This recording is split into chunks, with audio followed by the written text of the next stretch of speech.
Time it is. Keith, what's our affirmation? Well, my affirmation is that I'm alive, excited, and full of energy. Yes. All right, man, I'll tell you what, we're gonna do it. I'm alive, excited, and full of energy. We gotta bring it big time, right? We got the Spartans here today, right? All right, so I'm alive, excited, and full of energy. Yes. I'm alive, I'm excited, and I'm full of energy. Yes. I'm alive, excited, and I'm full of energy. Yes. All right, yes. It's my Happy birthday, John! Yeah, I appreciate it. Thank you very much. Yeah. Lots of candles. Yeah, there's a few candles. Thank you. You know what starts? It's bad when you just start putting one candle per decade. You know? Like that's when it's just You need a permit after a while. That's Just forget about the candles, so, you know. Yeah, right. Yeah. No, it's good. It's good. Well, cool. So, guys, there has been a lot of great stuff that's been going on in the market. So, you know, with the power meeting today, I've been with being a little bit more intimate. I kind of like this. Because we can have a lot more participation, kind of more of a masterminding, because that's kind of what I was looking at for today anyway. So, so guys, what are some things that are working for you? Give me one thing that's working, one strategy that's working for you, and then what we're going to do actually is have a little bit of a curveball there. What's one or two things that we can focus on together to mastermind as a challenge that you guys are being confronted with? So, think about that. We'll percolate on that. But tell me, what's the one thing that's working, one strategy? Tool, activity, script. Anybody? Anybody? Scheduling. Bueller? Scheduling. So what do you mean? Anna, what do you mean schedule? What? We don't schedule. We're realtors. No, oh. Talk to John Prescott about it. That's right. Okay, so what's the No, schedule? I mean, I think that something that I heard not far ago is that if it's not in my schedule, it doesn't exist. So it goes anywhere from making my calls, the time that I set up to making personal calls, business calls, and then what's my lead generation, what's getting with customers, anything, family and friends, and everything is in that schedule. So it makes my life much more easy. All right, so how long have you been kind of working on the scheduling here? How long have you been? About, I would say about a month now that really, I had a schedule before, but I didn't had the vision that I have now, and I'm doing it now. So it's really has made a big difference. So it sounds like you're really committed. Yes, between my color coding stuff and everything. You lost me. Color coding. What are you doing with color Well, coding? you have, Trans out, ready yeah, to I go? mean, it's just, it's awesome idea. And we got this from Wold, and I have color coded for things, and depending on the priority or what it is, it has a color. So if it's lead generation, real estate, it's green, which is money. Then I have like pink, purple for my personal family affairs. But I put a new one, which is red, which are things that if it's in red, no matter what happens, it needs to be done when that calendar sends me a reminder. When the alarm goes off, if it's a phone call, if it's an event, whatever it is, there is no way that can be changed. So the entire schedule will have to be rearranged for that. That's pretty good. I like that. So if it's a phone call, if at 7 in the morning, then at 7 in the morning. If it's a lunch, which I really want to go, and something else comes up, I'll change anything else, but that one can change. So it's been working great. So when do you set your calendar up? I set it, well, there are some things that as they come, but usually on Sundays I will do my entire week for those things, but it's an ongoing thing. Anytime, as I say, I mean, I got to the point where if I need to make a personal call to fight with DirecTV because they didn't send me something, whatever, I'll put it in my calendar and a low priority, but it will be there. And I know now that before I used to make calls, like I put it on my calendar 10 in the morning, call whoever.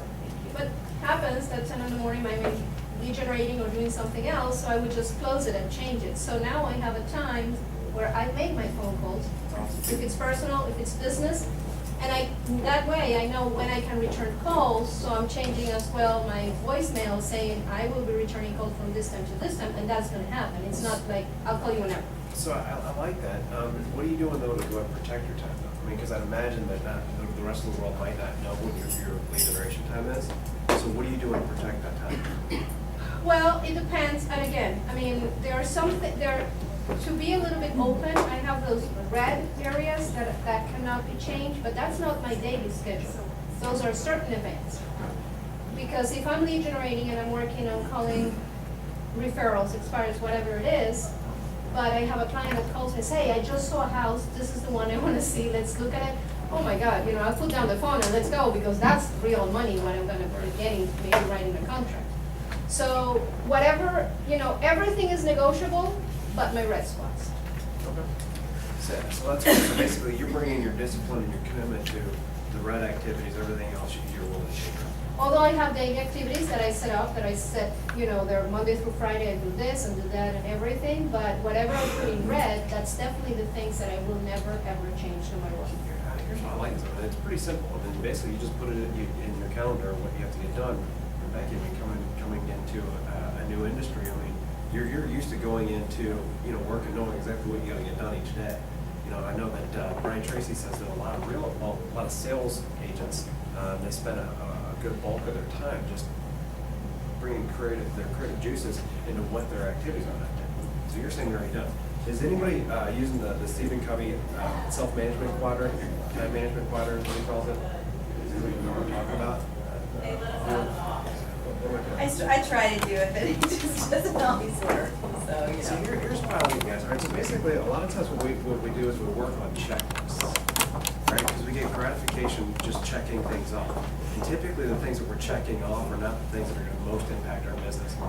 And one of the ways that you can really start looking at it, like what I'm doing right now, is it going to impact my business? Is it going to impact my life as much as another item, another activity on my checklist? A lot of times we're so close to the forest we can't see the trees. So think about it this way. If I kept doing this activity over the course of the next 5 years, what would my business be? That really brings it home. Because if it's basically just responding to emails all day long, your business is not going to see a 41% growth, right? Your business is just going to go ahead and continue to do what it's doing. So here's the Stephen Covey deal. So basically there's urgent, not urgent, important, not important. The reason I think this is a great tool is that your schedule will be this easy. It'll basically look like this. Your first part of the morning, you're doing all this. You're trying to stay in this box right here. Not urgent and important. So those are the things like lead generation, exercise, basically all those things that if we focus on it, has everybody checks their fuel bills. Wait till you guys see when I plug in for my Sunday. What were you doing last week? Wait till Sunday. What were you doing? No, Sunday. Wait till you see my Sunday. I'll plug in. All right. So by the way, sorry. So you gonna beat John on Sunday? You see a lot of folks. You gonna that are beat John using, like, yesterday? fuel bins. Anna knows what they are. Anybody? I think John broke 7,000. So basically, what these are is it's success and failure is one on a daily basis. This is just an accountability tool to let you know how you're doing with just different physical activities. And so what we're able to do is we're able to sync up and see how people are doing. Problem So with the it plan. brings a little bit more accountability to it when you can see, oh, Sunday's got 7,000 fuel points. What in the world is she doing? I gotta start hustling, right? I gotta start jumping rope or something. But anyways, so the more time we spend over here, if I don't exercise today, am I gonna feel that today? No, you're good later. I don't feel it, 30, 60, 90 days.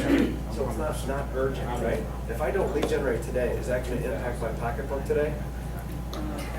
30, 60. 30, 60, 90 days, right? So these are the things that are commonly, and systems, by the way, I put systems in here too, right? These are the things that are commonly overlooked because all over here the fires. And by the way, the more time we spend over here, do we have more or less fires? Less. Right. So here's what ends up happening. So in the morning, basically, John, would you write systems under and youth? Thanks. like my handwriting, is that you just want to see about My D.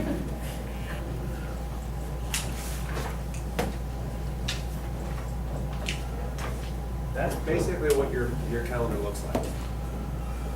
So you can get, like what Anna's doing right now is on Sunday when she's spending time with what are her important things, her quadrant 2, where am I going to go and put those in my calendar? And if you're putting quadrant 2 in your calendar for 2-3 hours a day, whether it be lead generate, lead follow up, exercise, etc., then basically your afternoon is client servicing. That's quadrant 1. So here's what ends up happening is that as you're going through the day, that's when you can go ahead and put that little post-it note or that list, the activity, those to-do list. Then you can go ahead and just start, ticker taking them off. And that's what fills that time. You think that could help out a little bit? And by the way, the objective here is to spend as little time in quadrant 4 as possible. Not urgent, not important. TV's in there. That hurts because I like watching sports. Right, yeah. I told some people this, when I'm really committed to really committed to these quadrant 2s, yeah. Somebody here's gonna hate me for saying that, but when you say yes to one thing, you say no to another, right? So when I say yes at a high level here, I had to say no here, which I found very difficult because I strategically placed a television in every vantage point in my house. So basically, I had to say no here to get into that quadrant 2. All right. And by the way, that was only for a 90-day period. Basically just a lot of intensity. I was getting there to get lift off. So good. All right. So scheduling is a really important piece of your business right now. And actually, I got to the point where in order to find ways to lead generate that is not just attached to the phone and something that's fun and something. Cool. Yeah, what tell I me do, something else. I would schedule I would go through every event that I might find, and if it's something that I enjoy doing it, I will put it in my calendar, and I know that I'm gonna try to do my 100 contacts in a day. Great. And but it has to be something that I have fun with. Like what? Well, an art fair, I don't know, a bridal show, or, Sure. or a constructions expo or something that I know that I'm gonna enjoy, and I will be there, and it will be easier for me to make my 100 contacts in a day. To me, it's difficult sometimes. I find it difficult to start that real estate conversation. And how do you give, without being, hi, I'm Anna, I'm real estate, here's my card. Do you have anybody who wants to buy or sell a house? Or, it's kind of that's not what I'm looking for. I find it easier that if I go to an event that I enjoy, then I can engage in a conversation with somebody, and then, open the door for the card, yes. So, for you guys that are out there networking, what are you guys doing to go ahead and enhance that strategy? Enhance what strategy? Basically, go into an event that you like participating in, or that you're passionate about. How do you engage that real estate related conversation? No, you do that a lot. You do. Who? Your name is Phil. You talking to me? Let's get him on camera here. Sorry. I know you're focusing on free events and going to events and building those relationships. How do you open up the door to the conversation? Oh, it's not too bad. This little $10 Take thing right here works pretty well. That's great. It's got my name on it. I'm gonna put a return address here someday. But anyhow, when I talk to people, ask me, hey, what do you do? I'm actually finding out about them. Talk to them about them. Pretty soon they see that, well, I see you do this. But it's mostly about them, find out what they're doing. Most people, if you're friendly enough and kind enough and show interest in them, they'll spill it. Yeah. And that's what I like to do anyway, meet people. That's awesome. I don't know what the book was. There's some networking book that basically say that you know 250 people that you don't even know that you know. And the 2 questions that they ask, or that they suggest asking in a networking event, is what line of work are you in? And so that'll get you a short answer. And then what can just let them go is what got you into that line of work. Yeah. So tell me more about what got you into that. The name of the there's always a story. There's always a backstory. The name of the book has been out for 25 years. It's called Working a Room. I highly recommend it. Working a Room. I like that. And it's exactly what you're talking about. And it's on YouTube. You can YouTube it, and the author has little 2-minute segments here and there. That's awesome. I like that. Because I was kind of going with Anna, the schedule, and doing different things that you like. I made a goal this weekend, because it was all the garage sales, and to give out 50 flyers. And what I did is we put all the listings that we've sold, quickly in the last 30 days. And I just went to every garage sale, and I asked for the homeowner that was there, and gave them the flyer. And then I also got to tell them we're going to have the highest sale in the subdivision, which really perked up some ears, because they were all like, I was like, I can't tell you exactly what it is, but they're asking, is it over 200? Nothing's been selling over 200. I was like, absolutely. So it really built some excitement. We got 3 people shared their phone numbers. And then client is actually a friend of Scott's that, Pat and I went out there, probably about a month ago, and they're doing everything to their house that I told them to do if they wanted to get the higher dollar, put their house on the market, so it was pretty kind of cool. So But yeah, basically, garage you sales. spent the day garage sailing. Did you? From 7 to 2. Did you buy anything by the way? Is Clarence in here? Because he said I couldn't buy anything if we had to move it, so it's in my trunk, so I just took it out to the car. Oh, I wow, know. that is awesome. It was under $10, so. What is it? Huh? What is it? Oh, I got an iHome for the thing, it was like $8, and I got a SpongeBob remote controller for the PlayStation for a granddaughter for $2, so I spent $10. Awesome. All right. Our listeners So- for $10. And 3 leads. So you made a $10 investment for 3 leads, basically just went garage sailing. You recognized there was a lot of folks that were out there with the garage sales. So what was interesting, if you guys do that, I found a lady in the corner cul-de-sac, and she goes, oh, well, you know what, there's a lady, her husband just died, and there's another family just got divorced, so I'm gonna love on this lady, because she's gonna tell me everything that's going on in Patriots Landing, because in 5 minutes, she told me everyone who was either getting divorced, had passed away, or whatever, and so I'm gonna go meet with her again, you know, so, You met that influencer. yes. And that's what happens when you door knock. You Yeah. get all that on the You get port. all that. It's amazing what people tell you. So you had a listing coming up in that subdivision, is that? No, we sold one, we had 2 offers in 2 days, sold it, and it's actually, Anna there, that's awesome, and, it'll be the highest sale in the subdivision last year, because the branches are finally coming back up. Yeah. So it's over 2? So here's Stephanie used some great And it was numbers. priced really well, by the way, when it comes to this. Yeah, it was priced well, but for the last year, it'll be the highest sale. So here's the thing, guys. Stephanie leveraged her performance and what her team's been doing with getting homes sold. And if you guys don't have that track record, at least written down, I'll give you a few numbers that you can use today. There's a few things that I've been looking at. Did anybody get the email last Friday?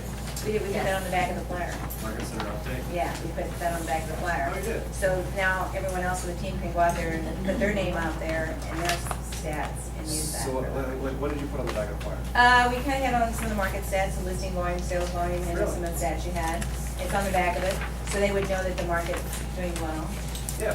All right, so guys, I mean, are you familiar with what this means? We get this out pretty much every month. But what I realize is that some people don't really understand what these numbers are. And if you don't understand what the numbers are, then you can't articulate, you can't share them with anybody. So basically, I shared this with the Rev Up to Ignite class. Think about this, guys. If the objective of the game is to go and position yourself as the expert, right? If you position yourself as the expert, then you're going to get fewer objections, and people are going to go ahead and conform to what your request and what your recommendations are, right? So I'm going to give you some mental congruence here. Has anybody read the book E-Myth? E-Myth? Long time ago. but- Okay, so in E-Myth, they say that 1% of business owners, 1% of business owners can articulate their business in the form of numbers. Now, did I say business owners or did I say realtors? Business owners. It should be the same, however, is it the same? How many realtors do you think are actually understand that they're business owners? Give me a percentage. Less than 5%, Less than 5, I agree with that. maybe. I would say, 10. Less than 5%. Yeah, I'd say 5%. I think that's probably about accurate. 4.31. Yes, exactly. I think Whoa, that's exactly CB. the number that we should have for. All right, so think about this, guys. All right, so in a population of realtors who there's, 10,000 agents-ish in St. Louis and St. Charles, 4.3% of them are actually see themselves as a business. 4.31%. So you're looking at basically, 43 people, 43 and a tenth of a person, that are actually in that population that actually see themselves as business owners. And are actually and committed that's to it. quite important. I mean, I think that's basic. I think there's more than that, if it's, I don't know, 43 out of 10,000 agents. I don't know. 10% would be Here's the thing. I've 430. got a luxury that very I few think people that- have, and that's, having a chance to interview over 1,500 realtors here locally. Let me ask John, let me put it this way, because this will skew the numbers, because we have 190 so agents here in our office. So obviously 143. How many get it in our office? That's a good question. I mean, I think How that many there's, get that we own our own business? I don't know. I'd say my threshold and what my definition of it would be this. One, I actually understand that I am in business for myself. 2, I actually am treating it like a business, and so to me, that's holding my time and my money accountable. Yep. Those are the 2 major factors for me. So if I'm holding my money accountable, that means I've got some sort of a budget, or I've got a P&L or something that I'm looking at regularly. I know for a fact that's a very small percentage in our office. And John? I mean, I had to pull teeth to get, right, ALC members, I had to pull teeth No, to not get. at all. And actually, Not this year, last year. I mean, this year, we just said, here's the standard, guys, we're making it happen, you gotta step up. And actually, I think that if you could use a good way to start kind of separating or, categorizing, I think that any person that has got into the real estate industry coming from a business ownership Right. before being business owner before, I agree. definitely will have that mindset. If you have somebody that comes from the corporate world, might start getting into that.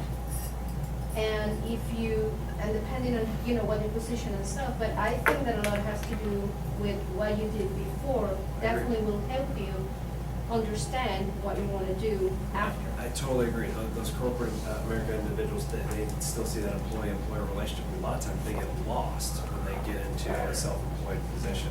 And so I'd say the vast majority of people understand that they're self-employed. You can also think Robert Kiyosaki, he considers a business that if I walked away from this business today, would it be as good, if not better, a year from now? Well, John, here's. I mean, how many realtors can honestly say that yes to that? Yeah. I'd probably say less than 43. No, I agree with Stephanie. We're playing with the numbers here. 43 does seem a little low, but what consistency is what? King.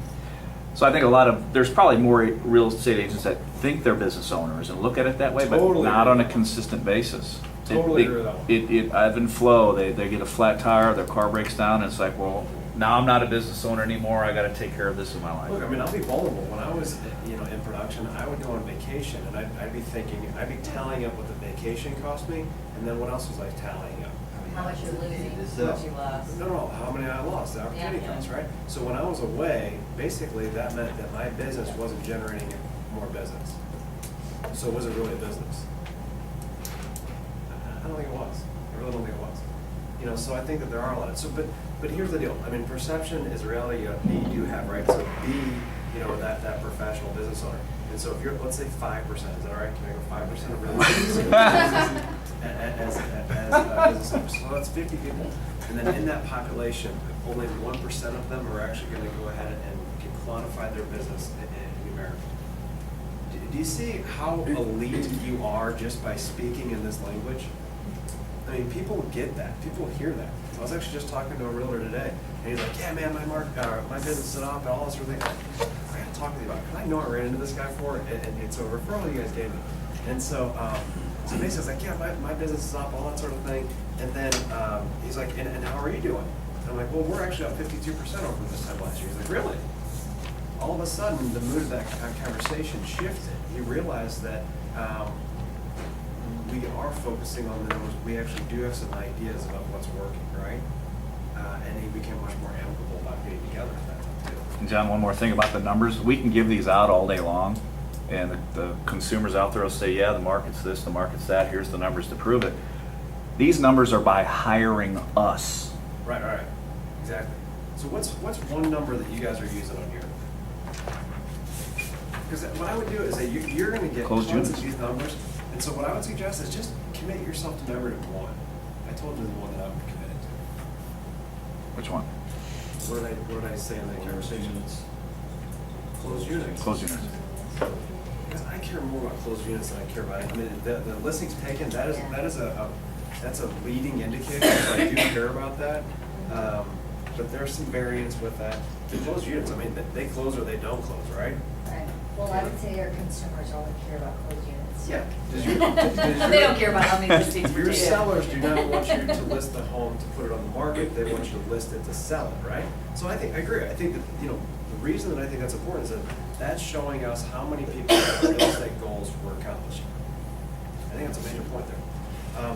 Which, by the way, guys, there was also in that email on the 17th, I'm actually trying to model for you guys a little bit with that email, because one of the ideas, I told you I was going to give you 4 ideas to go ahead and help me get 4 transactions over the next 4 weeks.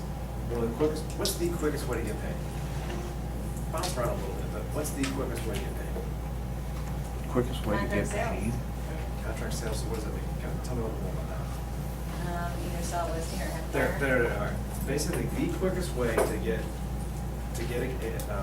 paid in real estate is to go ahead and get a contract on your listing, all right? The quickest way to do that is how?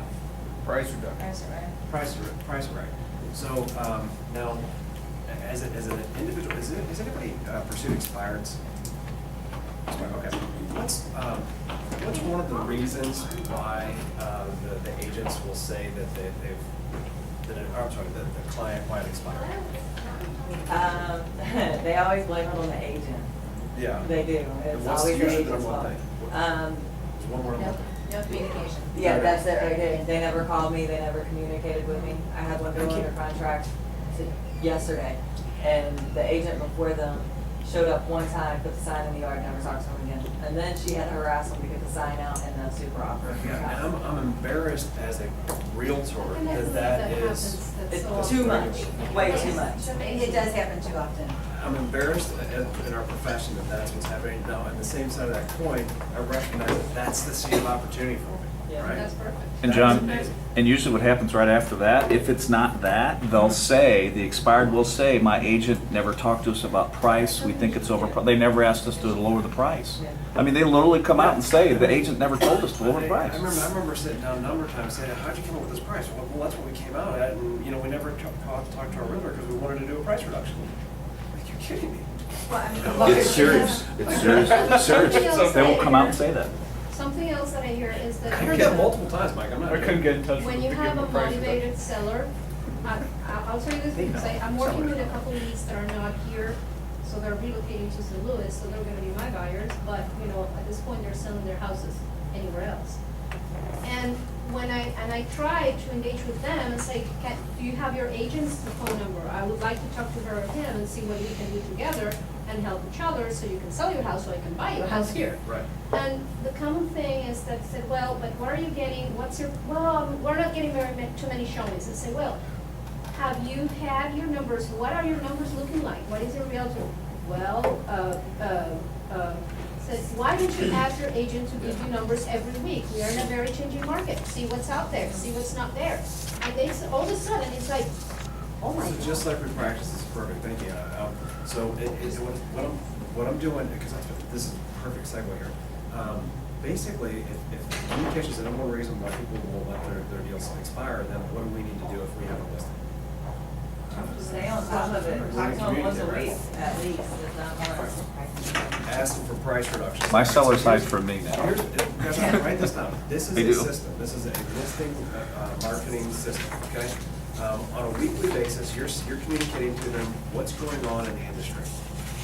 So that gut feeling that you have, I'm gonna reaffirm it, that yes, the market is picking up, right?